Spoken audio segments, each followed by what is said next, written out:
Okay, magandang araw sa atin lahat mga kababayan, saan man panig kayo ng daigdig naron. Dito na naman tayo sa another episode ng ating vlogs, Badong Aratilis po. Pag-uusapan natin ngayon, ito po, no? Yung kisame po sa NAIA, yung bumagsak, aba, isinisisi na naman kay Tatay Digong sa Duterte na naman po ang sisi. Pag mga inutil talaga, no? Automatic, Duterte yan. Ah, Ligtas na paglalakbay sa Hormuz ng mga barko na papunta ng Pilipinas. Hindi po nangangahulugan na bababa ang presyo ng bilihin ng langis. Yan po ang malupit, humahagupit, malupit po na sinabi ng ating DOE Secretary. Ano pang ginagawa nyo? Di maghagilap kayo ng paraan para po mapamura. Benji Magalong, binanatan si Martin Romualdez sa pagmamalinis nito na dapat daw magkaroon na at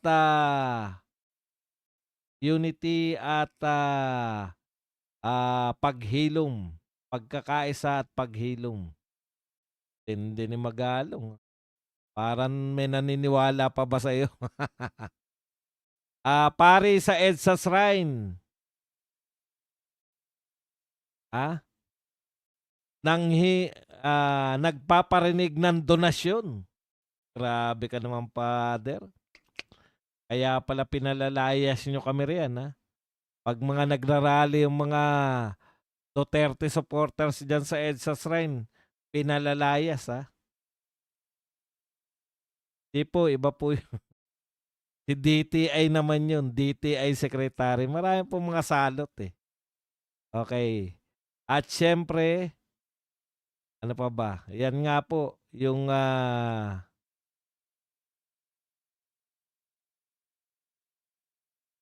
sa Kisame, yan.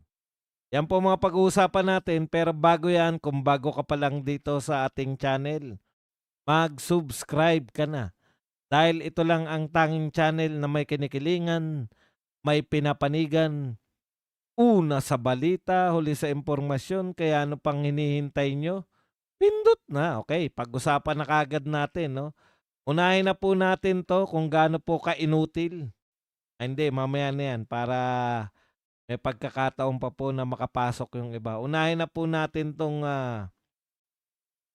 sinabi po ni Benji Magalong na isang public servant. Hindi. Na naghanap ng gagamba sa Davao. Na sinira ang karir sa kanyang paghanap. Ito po ang sinabi ni Benji Magalong, no? Reaction niya po to kay ah, Congressman Martin Romualdez. Ayon kasi kay Romualdez, we must unite and heal as a nation. Dapat tayong magkaisa at maghilom bilang isang bansa. At hindi, no? Akala mo talaga si Martin, talagang, eto po, binara po siya. Unbelievable. Sa- Sabi po ni Mayor Magalong, unbelievable. Nakakadismaya. Ah. Yung sinabi raw ni Martin ay unbelievable at nakakadismaya. Naisip po ba ninyo, Congressman Romualdez, na kaya tayo naghihirap ngayon ay dahil sa mga pinaggagawa ninyo? Naisip ba ninyo ang pagkakaisa noong nagpapakasarap kayo? Hindi ignorante ang mga Pilipino. Antindi, no? Alam nyo, maraming napapabilib to si Mayor Magalong. Pag nagsalita po siya ng mga ganyan, no? Kala mo talaga talagang matindi po yung pagiging anti-corruption, no? Bibilib ka sa mga sinasabi ni Magalong, eh. Pero, eto po ang malaking pero diyan, eh. Pero, nabigyan ka na, Mayor Magalong, eh. Nabigyan ka ng chance na idiin ito si Romualdez. Dahil kung natatandaan mo pa, kamakailan lang, inappoint ka bilang kasapi, miyembro ng ICI. 'Di ba? Kung ikaw ba naman nagtrabaho sa ICI ng katulad ng inaasahan namin na yang ICI po, ayan po ang mag-iimbestiga sa katakot-takot na kurakot na ginawa diyan sa flood control project. Eh di sana nadiinan mo 'to si Romualdez. Hindi lang po yung sasagot ka sa kanyang tokis. Yan yung problema, eh, 'no, magaling sa tokis si Mayor Magalong, pero binigyan siya ng chance, naging miyembro siya ng, at tinanggap niya, naging miyembro siya ng ICI, tinanggap niya yung pagiging miyembro niya ng ICI. Pagkatapos wala naman po silang nagawa kay Martin Romualdez na lagi pong itinuturo na isa sa mga mastermind ng pinakamalawak na pagnanakaw.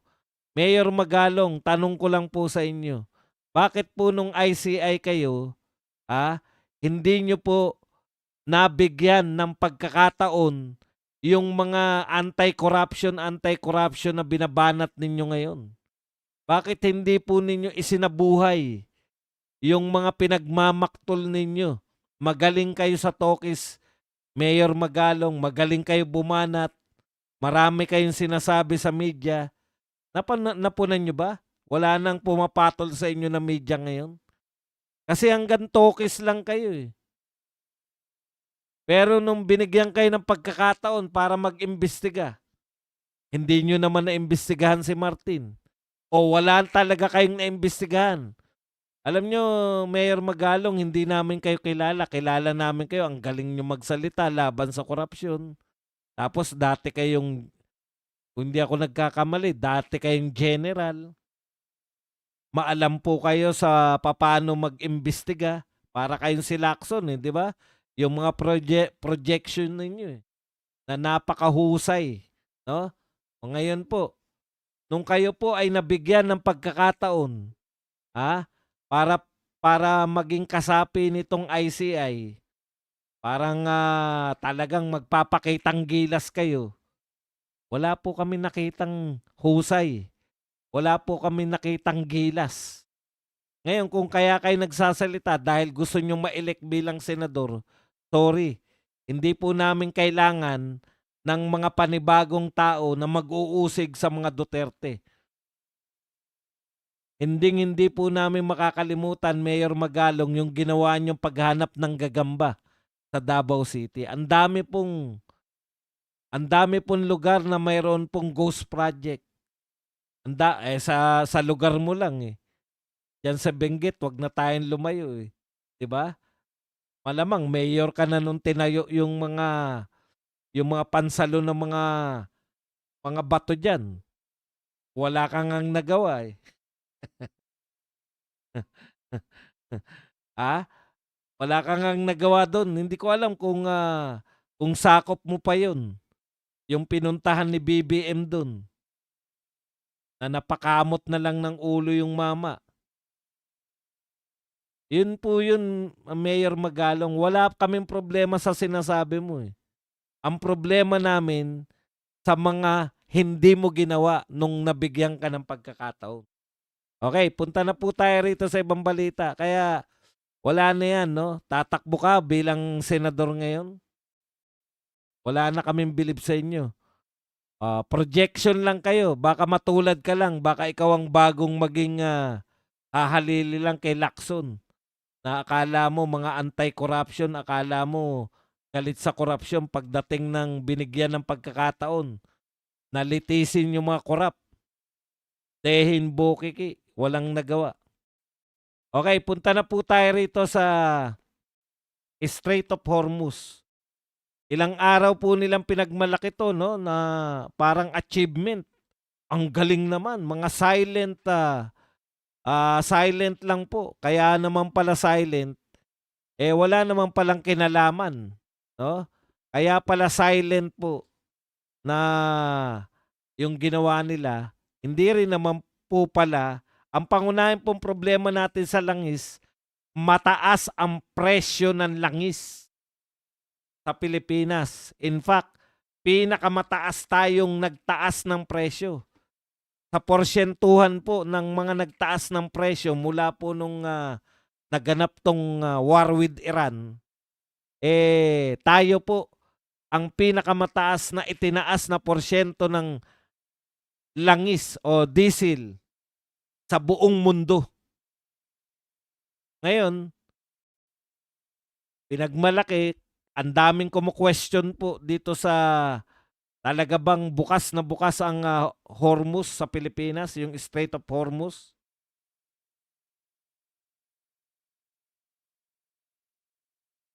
Talaga bang tayo ay safe na makakalabas pasok diyan sa Hormuz na yan? At isa pang question, meron ba talaga tayong oil tanker na bumabiyahe diyan? Kasi wala po kaming nababalitaan. No, kina-question na po yung mismong pahayag nyo na malaya tayong makakabili. Ang question nga po, totoo ba yun na tayo ay bumibili direkta sa Middle East at tayo po ay may mga malalaking barko na dadaan dyan para supplyan tayo? O budol lang yan? Kino-question po yan ni dating Congressman Paras. Wala namang pinapaliwanag. Ngayon, ano pong silbi ng pagmamalaki nyo na pwede tayong makapasok labas dyan sa Hormuz kung wala rin naman po pala siyang silbi sa pagbaba ng presyo? Yun ang problema natin. May silbi ba yan para bumaba ang presyo? Ito po ang sabi ni DOE Secretary, Department of Energy. Okay. Nilinaw ng DOE o Department of Energy na kahit nakasiguro na ang ligtas na pagdaan ng fuel shipment sa Strait of Hormuz, hindi pa rin umano ito garantiya na agarang pagbaba ng presyo ng langis sa Pilipinas. Sabi pa ni DOE Secretary Karin, this is not a perfect solution and it does not eliminate all risks, but it is an important step that improves our position in a highly uncertain global environment.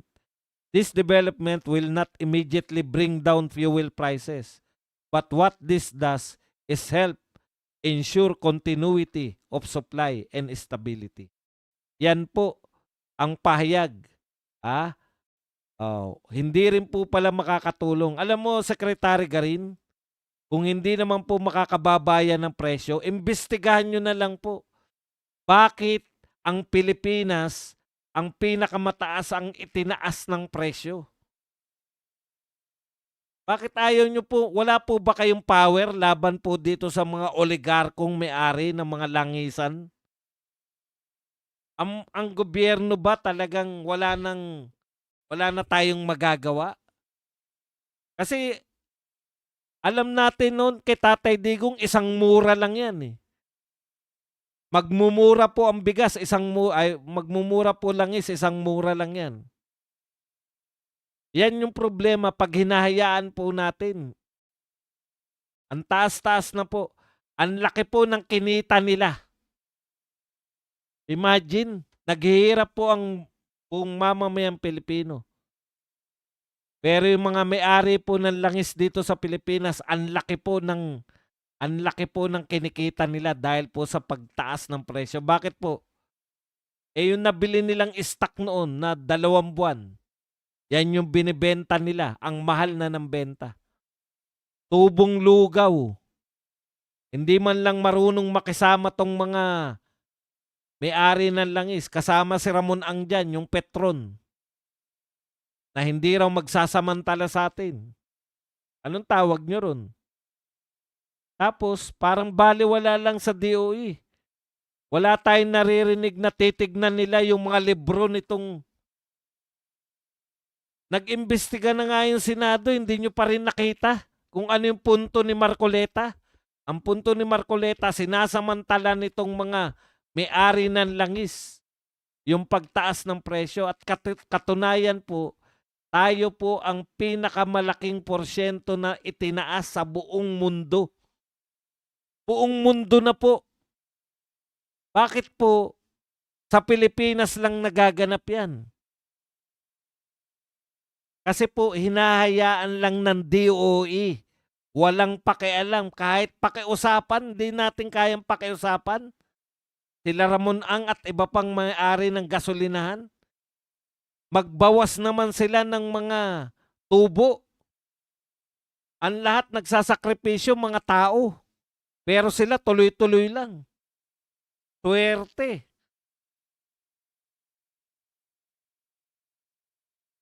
Ang laki po ng tinataas sa Pilipinas. Tapos ang gobyerno natin, putya, panay tokis lang na, di bali na. Kahit tayo pinakamataas, bukas naman sa mga barko natin yung Hormuz. Malaya tayo, yung pala, marirealize namin, wala naman pala tayong barko. Iba na ngayon ang sinasabi, yung mga langis na papunta sa Pilipinas pala. Ang sinasabi na. Anak ng tinapay naman, ho. Ano ba yan? Wala palang silbi ang mga announcement nyo na yan. O ano na po silbi? Nung announcement po ninyo, ano po ang nagawa na ng crisis committee? Baka hindi nagmi-meeting yan eh. Ano po ang ginagawa ng crisis committee? Ano na po yung hakbang? Wala po kami naririnig. Kasi announcement nga lang, binabalita na ng media eh. Yan pang may ginawa yung crisis committee.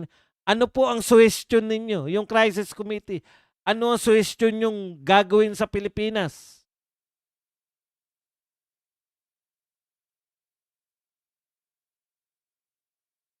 Wala talaga eh. Talagang mga inutil eh.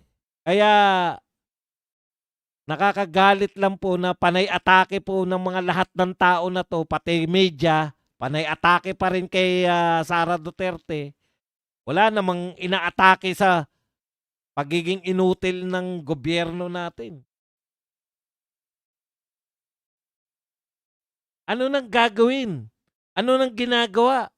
Iparamdam nyo naman sa amin. Ang naririnig namin, uutang na naman tayo. Magbebenta. Mr. President, baka gusto nyong mag-abroad na naman. Mag-speech kayo kung saan. Sa kababaihan. O baka merong speech kayo sa kapansanan. Sa may mga kapansanan. Samantalahin nyo.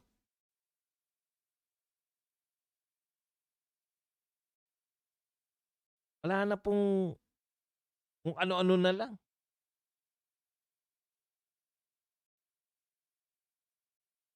Okay, punta na po tayo rito. Nagulantang ako, nabalitaan na natin yung Kisame bumagsak, di ba? Ito po, yung nagngangalan, wag na nating pasikatin, pero alias lang naman to, Cheeky Lady. Sabi po, sa kanyang post, Gawang Duterte yan, 2018-2019 rehabilitation. Alam nyo, no? Ito problema natin eh. Parang tinatanggap na lang natin na 2026 na, si Pangulong Duterte, 2022 pa lang, hindi na presidente. Nakasanayan na lang, isisi lahat. Inutil. Inutil na ba tong gobyerno na to? Kung inutil na, wag na. Yung mga tagahanga ng gobyerno na to, parang ligtas na kagad. Ay, ginawa yan yung panahon ni Duterte. Gawang Duterte yan. 2018 to 2019. O kung natapos siya ng 2019, hindi ko alam kung, maganda pala to. Ate, ang dami palang followers nito. Alam mo ate, Cheeky Lady, eto lang ang tanong ko sa iyo. Ilang taon na mula noong 2019 hanggang ngayon?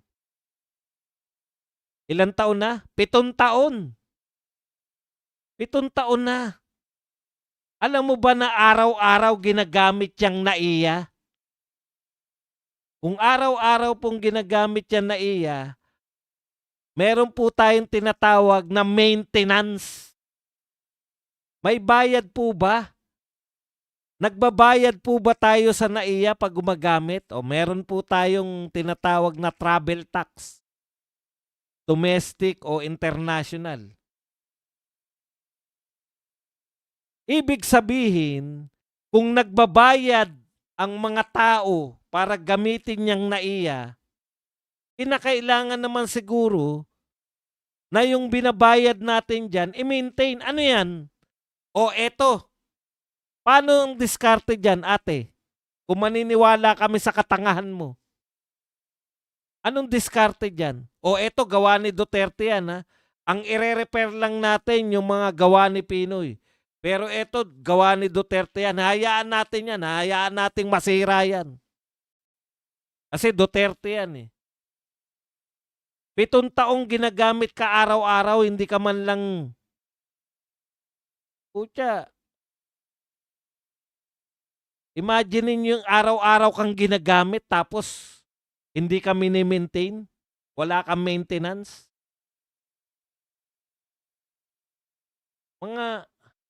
Ito pa isa. Binenta natin sa San Miguel Corporation na pinamumunuan nito ni Ramon Ang na ang projection, napakagaling na tao. Meron pang projection dyan, di ba? Gusto nila yan ang pamunuin muna sa Pilipinas, si Ramon Ang. Napakagaling na tao niyan. Pinili yung serbisyo. Yan, prinivatize yung service ng NAIA. Sagot na po nila yan dahil sa kanila napupunta yung bayad natin. Dinoble nila yung travel tax. At kung ano pang bayad dyan. Naniningil po sila ng bayad. Dapat mini-maintain nila yan. Huwag niyong nakasanayan na kung sino yung nagpatayo, siya dapat managot habang buhay. Eh kung 200 years na yan nakatayo, yung pa rin nagpatayo ang may kagagawan yan. Ang katarantaduan na yung mga pinagsasabi nyo sa mga Duterte. Kauupo ba lang ba ni Marcos? Kahapon lang siya umupo? Kada merong problema, Duterte may kasalanan. Dapat sinabi nyo, pag umupo kami, wala kaming gagawin kundi isisi sa Duterte nang hindi kayo hinalal. Yan po nakakarindi sa lahat eh. Simple lang po yan. Pati nga bahay nyo eh. Pag tumagal ng 7 taon, meron na kayo tsak na ni-repair. Nasira na yung pintuan nun, nasira na yung ano. O, anong gagawin mo? Nakatira ka dun. Aayusin mo. Hindi po pwede na pababagsakin lang natin yung mga kisame. At sasabihin natin sino ba nagpagawa niyan? Duterte ba yan? Hindi na po importante yan eh. Ayan po ang inutil na kaisipan. Yung maghanap ng masisisi. Puta, trahedya na yan. Meron pa nasaktan. Eto, tignan nyo po kung gaano po kalala ang utak nito ni Redon. Ang tanong pa, who should answer for NAIA ceiling collapse? Yan po ang ating media. No? Wala pong duda yan. Bakit maghanap kayo ng masisisi? Ang sisihin dyan, yung nagme-maintain ngayon. Kaya nga sa inyo pinahawak yan dahil gusto nyong gawing world class eh. Yan ba world class? Buti hindi, may turista ba dyan? Naiyawan ba? Ano ba yan? Mga international flight ba yan? Buti walang mga turista na dumaan dyan tapos nabagsakan. Imagine ninyo. Mababalita na naman sa buong mundo yan. Yan ang sumisira sa tourism natin. Ang lagi nyong sinasabi, kaya nyo pinaprivatize dahil hindi kaya ng gobyerno. Puta ngayon, privatize na yan, no? Oh. Tapos ito si Redo, naghanap ng masisisi. Bicol Saro, Representative Terry Redon, said the incident which injured 7 persons, including a senior citizen, must be investigated to determine whether the ceiling was built and to establish liability when The ceiling was built and established in liability and accountability. Anong ibig mo sabihin na dapat imbestigahan kung kailan na napagawa yang ceiling na yan? Kung napagawa nga yan nung panahon ni Duterte, anong gagawin nyo? Sisisi nyo lang kay Duterte? Talagang ito si Kokey, kainin mo na kasi ang baon mo sa pisngi mo. Wala ka ng katuturan mag-isip Dahil dyan sa baon mo, thank you very much muna kay Jed Coranes.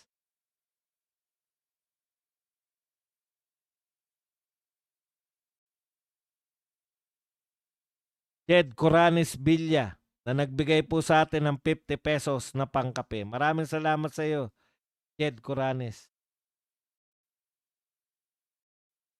Panahon po ni Duterte, most improved po tayo. Yung NAIA.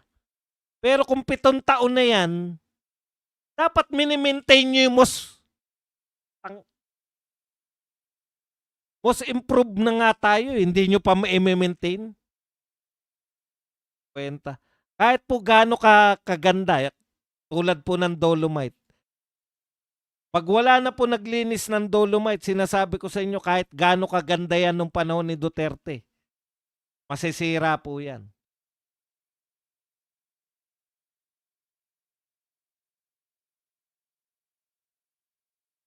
Opo, nabalita na po natin yan. Yung ninakawan po yung Australia ng 7,000 na mga taga-NAIA. Yan po yung pumapatay sa turista natin, sa turismo natin. Habang nagpapagandahan po ng mga international airport, dito po sa atin, bumabagsak pa rin yung Kisame. Pre-nivitize na yan. Private na po nagpapatakbo. Wala pa ring silbi. Paano? Hindi nyo ba naisip kung ano po ang habol ng mga private company? Pagkitaan. Pagkitaan nyo NAIA. Kita nyo po kung ano ang una nilang ginawa. Ano mga una nilang ginawa. Taasan ang mga singil dyan. Marian Terdi, thank you very much sa 99 pesos na pangkape. Eto nakakarindi rito kay Redon Imbestigahan daw kung kailan nagawa yung ano na yan, yung ceiling na yan. New NAIA Infra Project, yan po yung kay Ramon Ang. Clarify whether the collapsed ceiling panel was part of an old or newly installed structure, as this will determine whether liability is shared with Manila International Airport Authority, the previous airport operator. Kita mong kalokohan mo. Kaya nga nyo pinabitize yan, sagot na ni Ramon Ang yan lahat. Ibig nyo sabihin, pinabitize natin kami na mag-ooperate. Pero pag may bumagsak, kayo may kasalanan. Yung dating operator, maintindihan na. Yan ang logic niya ni Redon. Kaya nga naghanap ng ebidensya hanggang ngayon Mga logic na walang katuturan. Kung sino po yung kasalukuyang nakaupo, siya po ang mananagot. Kung sino po yung may hawak na maintenance ngayon, siya dapat ang managot ngayon. Ngayon naganap, ngayon natin sa panagutan. Sanay na sanay kayo na isisi na lang sa nakaraan. Kawawa naman yung mga president. Alam nyo, pag ganyan po, dapat po, wala na tayong ihahalal na inutil. Ang dami pong kandidatong inutil. Basta po, nagsalita po ng magagandang salita na wala namang kahulugan. Halimbawa po, bubogin natin ang laylayan ng kahirapan, ng pader ng mga mahirap, natatadyakan natin, bibigyan natin ng tsinelas, ang walang hanggang katapusang mga walang katuturang pananalita. Na alon-alon ng mga kabundukan na nyo. Palatandaan po yan, wala pong silbi yan. Kasi hindi nga malinaw kung ano yung mga sinasabi nila Nakikita na natin ang bukang liwayway na magandang kinabukasan para sa Pilipinas. 'Pag yan po mga nagsalita ng ganyan, 'wag niyo na pong iboto. Sila Leni, yan sila Risa Ontiveros, na ang gaganda ng pananalita. Mahalin natin ang Pilipinas. Dahil 'pag mahal natin ang Pilipinas, lahat tayo ay uunlad at nasa atin ang bit. Dapat po precise ano ang gagawin natin.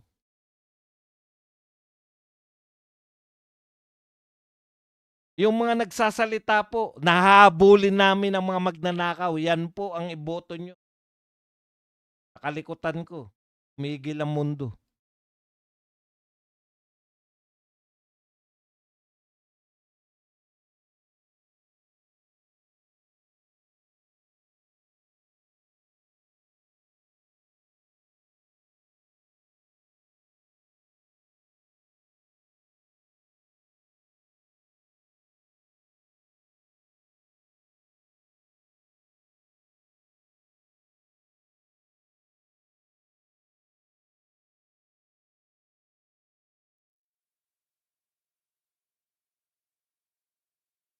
Basta po yung mga pananalita na wala naman pong katotoran, tsak yan, wala pong gagawin yan.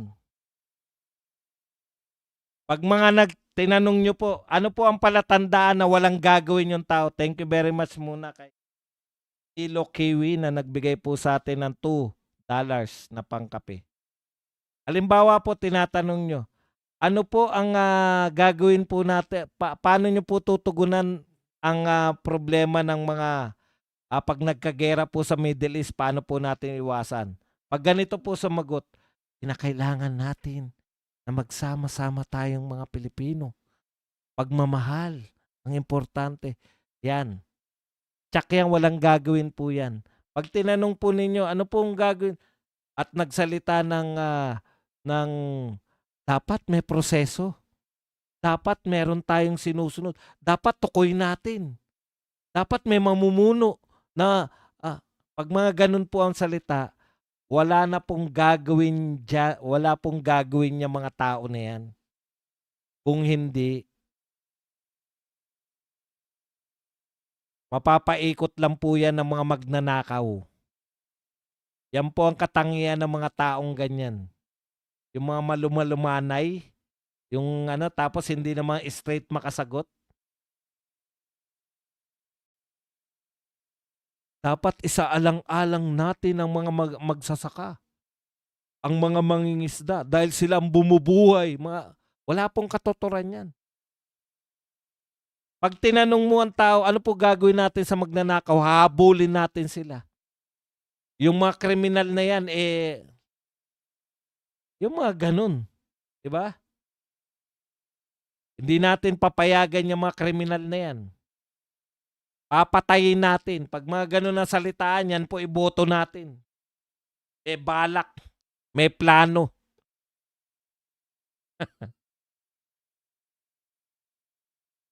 Kasi kawawa po tayo. Sinasabi ko po sa inyo, magpapatuloy lang po yan. Lalo na po, yung mga kumakandidato na hindi po bumibira sa mga personalidad na involved sa maleta, yung mga hindi po bumibira sa mga personalidad na involved sa flood control project, yung mga ngayon po na may balak tumakbo, na ang bukang bibig ay magkaisa tayo laban sa mga Duterte, wala pong gagawin yan. In fact, patakbo po yan ng mga magnanakaw. So, suportahan po yan ng mga magnanakaw kasi ayaw nila sa Duterte. Dahil ang Duterte po, matitigil na naman, madjejeta na naman sila sa pagnanakaw. Yan po ang kinaayawan po nila. Ang gusto po nila, tuloy-tuloy ang pagnanakaw. Lahat po ng mga kandidato ngayon na hindi bumibira sa mga magnanakaw ngayon at ang binibira po ay mga Duterte, alam nyo na po yan. Yung mga takot pong bumira sa media, yung mga takot po na bumira sa mga nasa Malacanang, yung mga takot pong bumira sa mga mastermind, Kilala na po natin yang tatlo na yan. Judas, Estas, at saka si Poncio Pilato. Bahala na kayo kung sino sa kanila yung sa tatlo na yan. Pero yung mga hindi po kumikibo, yung mga nanlilin lang sa mamamayan na lumaban tayo sa korupsyon. Pero bawal nating isigaw yung mga pangalan ng mga korap. Pwede, Duterte. Yan. Basta po yung mga bumibira ngayon sa mga Duterte, pero hindi bumibira sa mga totoong magnanakaw, wag po kayo magkakamali kasi itutuloy lang po nila. Magaganda po magsalita yan, masarap pakinggan.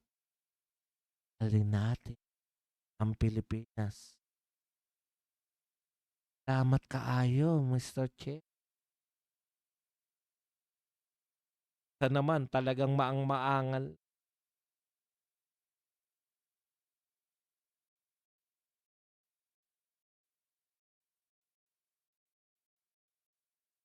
Okay, eto pa po. Yung mga kaparian na katulad po nito, pakinggan lang natin. Ito po ang kaya po pala, ito po ay pari dito sa EDSA Shrine. Kaya pala, pinalayas yung mga Duterte dyan pag nagrarally. Father, hindi mo ba alam yung simbolo ng EDSA Shrine? Yan po ay simbolo, yung EDSA, pati po yung EDSA Shrine, ay simbolo po yan ng sama-samang pagkilos ng mga tao. Napaka-ironic nitong pari na may-ari ng EDSA Shrine.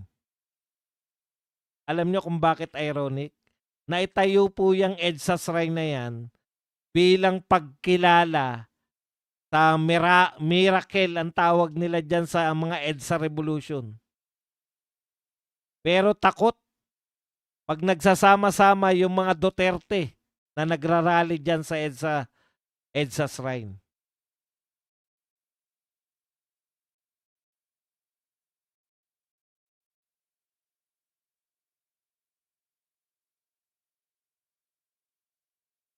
Bakit po ganyan ang ugali ng mga taga-EDSA Shrine? Pakinggan nyo po. Baka ganito din po ang ugali ng lahat ng kaparian ngayon. Pakinggan nyo po to si Father sa EDSA Shrine. Dating seminarista yan, pero tinawag sa politika. Hindi na nagpare, pero tuloy-tuloy ang paglilingkod sa pamamagitan ng politika. Maraming salamat, Congressman Jude Asidre. Thank you. Pag nag-donate ka dito sa EDSA Shrine, tatanggapin ko yan. No? Kahit may mga issue ngayon. No? Hintayin ko yan. And meron po tayong isa dating wala na pong hiya-hiya. Congressman Jude Asidre, pag nag-donate ka rito sa EDSA Shrine, tatanggapin ko yan. Kahit may mga issue pa ngayon, tatanggapin ko yan. Hihintayin ko yan. Ganun po magparinig yung mga pare. Ngayon, nagtataka kayo. Bakit yung mga kaparian hindi bumibira? Namimiss ko tuloy kahit papano si Cardinal Sin. Yung ganyang kalaking nakawan. Nanawagan na yan si Cardinal Sin na mag-EDSA ng mga tao. Pero kasi ngayon, yung mga kaparian ganyan. Pasalamat tayo kay Congressman Asidre. Ihintayin po namin yung donasyon mo, Congressman. Kahit na ikaw ay nai-issue ngayon sa maleta, yung Tingog Party List, yung pinaka-boss nyo, si Romualdez, nai-issue sa maleta, tatanggapin ko pa rin po ang donasyon mo, Congressman Asidre. Tanyo po. Wala nang pakundangan. Wala nang hiyaya. Hihintayin ko donasyon mo, Congressman. Yan po. Ngayon.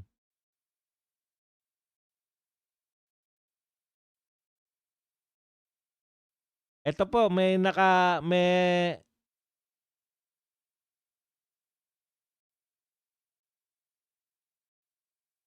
May bagong, yung SWS po, may latest survey na nagsasaad na ngayon daw po ang Filipinos rate personal well-being at all-time low. O yung well-being daw po ng mga Pilipino ngayon, mas mababa pa kaysa nung pandemya.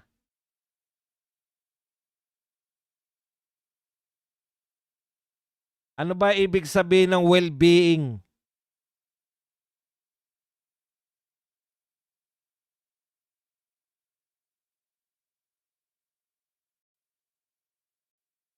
O eto po ang meaning ng well-being. Yan. Pag sinabi pong well-being, yan po yung nararanasan po ng tao. Kung ito ba ay good or best na na-experience nila. Bad or worse. Satisfied, happy, very satisfied, mga ganyan po yan. Ayan po. Tapos sila ba ay nakakaranas ng voluntary hunger? Sila ba'y nagugutom? O yun po ang sinusukat dun. Yung kabuoang well-being ng mga Pilipino. Masaya ka ba sa kalagayan mo ngayon? Ikaw ba'y gutom o busog? Pinaka mababa. Mas mababa pa po. Mas mababa pa po yung pananaw natin sa sarili natin ngayon kaysa nung pandemya. Sabi ko nga, talaga, ang dami namamatay nung pandemya kasi po, sa totoo lang po, kahit malayo tayo sa gera, sabi nga, nagtataka nga yung marami sa Pilipinas, no? Layo-layo po natin sa Middle East. Siyempre, marami pong Pilipino. Bukod po dun, di sana yung mga Pilipino lang na malapit dun. Wala naman tayong nababalitaan pa na mamatay na Pilipino, di ba? Pero eto po, meron pala isa pa lang yata sa Israel. Pero bakit po yung yan kasama pa rin yung kalidad ng buhay. Bakit po mas mababa pa yung well-being natin ngayon kaysa nung panahon ng pandemya? Samantalang nung panahon ng pandemya, halos lahat tayo nakaranas na magka-COVID. Tapos nakakulong tayo, lockdown. Bakit mas mababa pa rin? Kasi po siguro yung namumuno, no? Malaking factor talaga no? Yung ang taas-taas ng presyo, parang wala kang makikita. Walang announcement, wala kang makikita mula sa announcement nila na makakagaan sa kalooban mo. Unlike nung panahon ni Tatay Digong, alam mo may ginagawa yung gobyerno. Alam mo na may plano. Pero ngayon, wala Wala kang mahagila, parang kawawang-kawawa naman kami. Mawawalan ka ng correct. Napakabigat po sa pakiramdam na alam mong magnanakaw yung marami sa gobyerno, laganap ang korupsyon, tapos hirap na hirap tayo. Yun po yung nakakasama Yung kay Tatay Digong, talagang ang hirap nung pandemya, pero wala po yung pakiramdam na ang hirap-hirap na ng kalagayan namin na inuuna nyo pang magnakaw. Umuutang din po tayo nung panahon ni Tatay Digong, malaki din po yung utang natin, pero hindi po tayo nakaramdam na itong inuutang na to, nanakawin lang. Lahat po na mabalitaan natin, uutang na naman, puta galit tayo kasi alam natin nanakawin lang. Pag nakabalita tayo na balak magbenta, nanakawin lang. Yun napakasakit po sa kalooban, na hirap yung mamamayang Pilipino. No?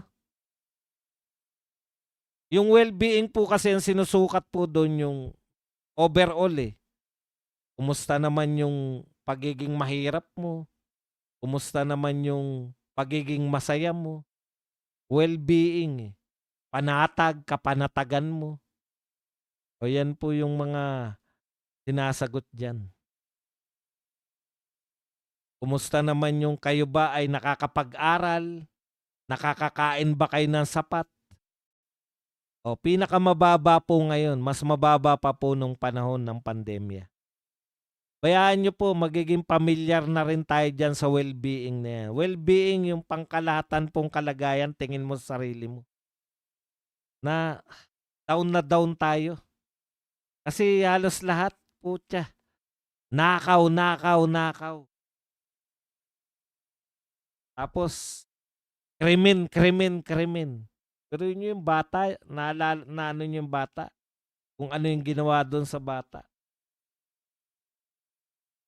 Parang ano wala kang makitang, tapos makikita mo sila na magsasalita na naman. Sila pa yung makikita mo si Lovely, nakabalandra ka yung baba kahit saan. Makikita mo, parang itinodo na nila, nariyan si Auntie Claire, araw-araw na nagsasalita na, tapos si Lovely na araw-araw din, tapos ang dami nilang vlogger na araw-araw bumabanat sa mga Duterte.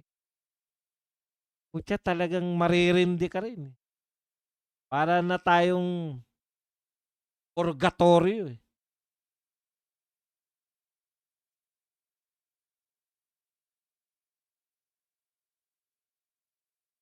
Yan lang po ang ating topic. Pwede na kayong magtanong, magbigay ng reaksyon at higit sa lahat, pwede po kayong magpakape. Wilfred Reed.